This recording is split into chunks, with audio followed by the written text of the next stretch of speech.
would like to call the Planning Commission meeting on Thursday, December the 14th, 23 order. Have any public comment? No. Number 3 is approval of the previous minutes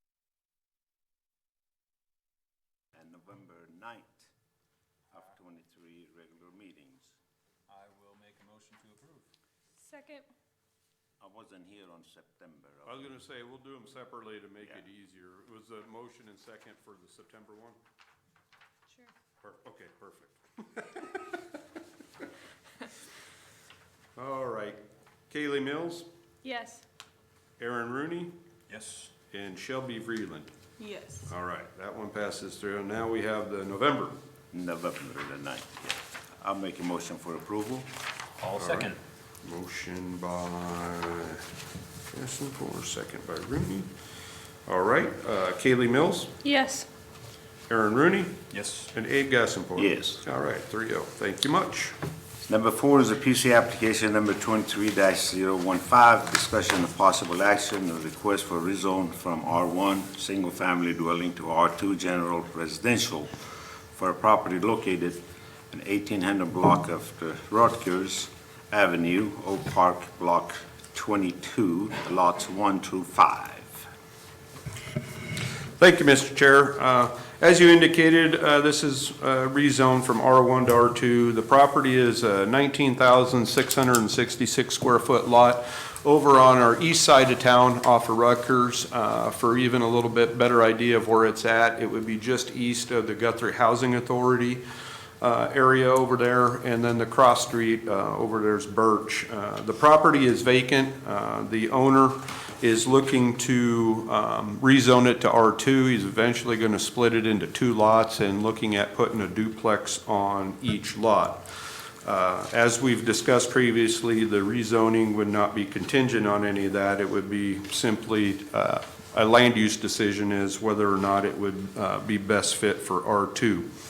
The comprehensive plan, as shown on the screen, does designate this area high-density residential.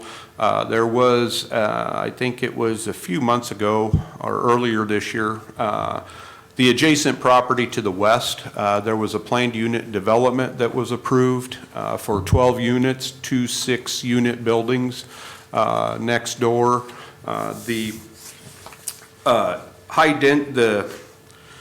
The typical high-density residential is, all our comprehensive plan says is in excess of 10 units per acre. Typically, most cities have it as 20 to 22 units per acre.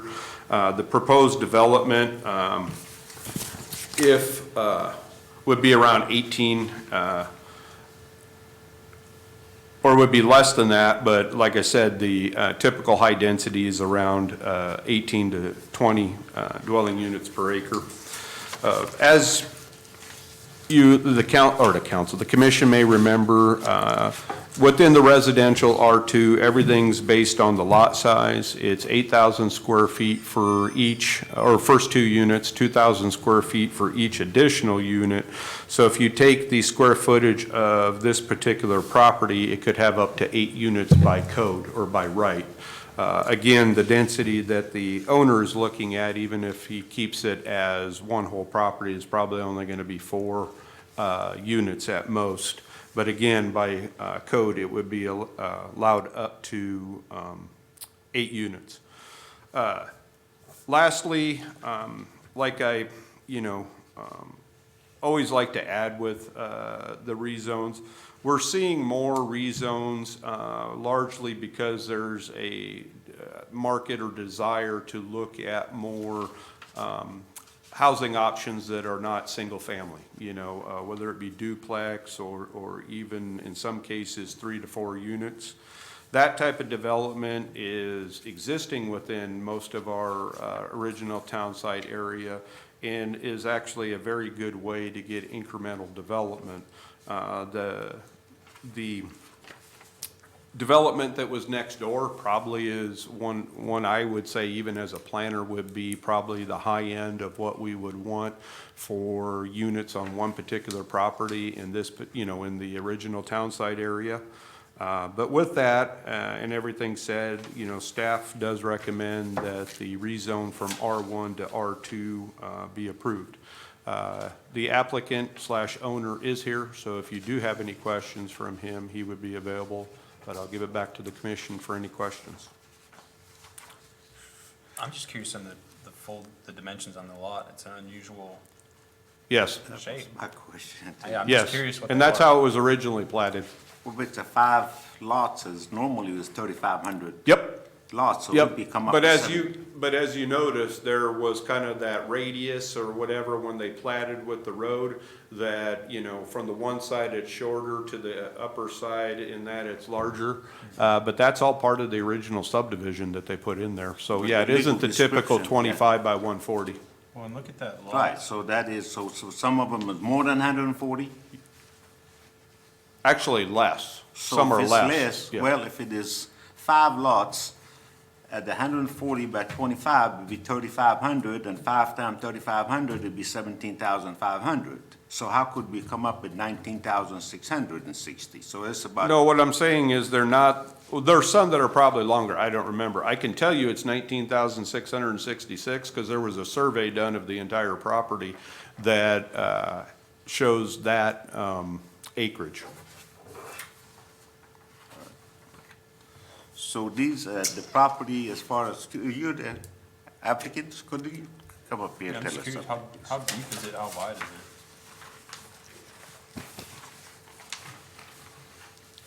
Do you state your name, Offhand, please? I don't remember. Edward. I just know it's almost Pinky. 20,000. Are you planning to, do you know the square footage of each duplex you're building? Right now, we have not purchased plans. We're thinking somewhere around 1,000 square foot aside, so 2,000 square foot. First. Okay. And then is the property, I mean, the way it is, it seems like it's just really low. Are you planning to raise it, or? We haven't decided totally on that, whether we might do taller stem walls with a underfloor to bring it up. Either way, it looks like we're probably gonna have to do ejector pumps on it to bring it to the sewer. Individual ejector pumps. Oh, that's a bummer. Huh? That's a bummer. I mean, Is what it is. I also have a plumbing company, so, Ah, okay. yeah, you can, you're putting mechanical, it's better to have a gravity fed, but, you know, there's ejector pumps all over the place. I feel good that you're a plumber doing this. This is, that's a big plus. No, I personally am very in favor of this. I was just curious because it's an odd, the lot layout over here is quite the puzzle. As Dan stated, we did have a survey with the proposed lot split, so we'd know where the boundaries were, so that we could have a good idea of what we're looking at. Do you own the barn next door, or? No, No? that is, I saw the flag in there, right there. just to it the- goes right up to that. You know, there's like 5-10 feet between the back of that barn and the property line. Well, I think this is a great project. I mean, splitting the lot into 2 smaller ones and then adding duplexes on each of them. I think that's a great way to improve the housing density and diversity without adding great big units in there. So I feel like it fits better with the neighborhood. Well, So that's- I like it. One of the things we kind of, you know, looking at, I don't think we want to stay smaller because you do have the housing authority right over there. You know, those are basically small little, so it would kind of fit a Yeah. little bit better, keeping smaller duplexes. Yeah, I think so too. I'll make a motion, if anybody, I'll second it. make a motion to approve. Any discussions? Thank you.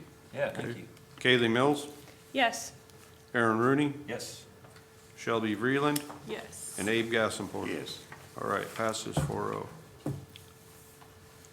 Any staff comments? I just wanted to again state that I handed you, or gave you a handout of next year's, the 2024 Planning Commission meetings, so you would have those. You guys pretty well know they're the second Tuesday of every month in that, but it's good just to have one that lists them all so you can put them on your calendar and that. One of the other things I was going to mention is one of the items that you guys heard, I think it would have been last month, obviously, went to the council, and through some discussions in that, it was asked if the applicant would like to go through a PUD. So the item that was on Noble Avenue to go from R1 to R2, it was denied by council, but the applicant is going back through the process as a PUD, which will be at your January meeting. So I was just kind of giving you a heads up on that. That's all I have. The only problems that I had with that particular project was, I mean, the 19th Street is the corridor to the Guthrie. To come in the Guthrie, they are Noble. If the applicant did not, for some reason or another, I mean, changing it from R1 to R2, if the applicants, for one reason or another, did not like the two-story house, according to your initiative plan, he can build 3 little tiny houses sitting up there among a bunch of historic homes. That's the only problem that I had with that. I mean, it just does not make sense unless he wants to use it as special use, and you want to use it as Right, just and use under- the same building, right. not It's- to destroy that building. Right. That's what the PUD would No, keep. right, but that's the thing, it's, I understand that, it's like we're kind of getting off the subject because it's not an agenda item, but I was just letting you know, and then obviously next month when we have that, this would be probably, a more relevant conversation. Yeah, we can table it for now. Yeah. Any commissioner comments? Yeah, thank you, Mr. Hinkie, for being here. Appreciate it. And I wish everybody happy holidays and happy Christmas. And be very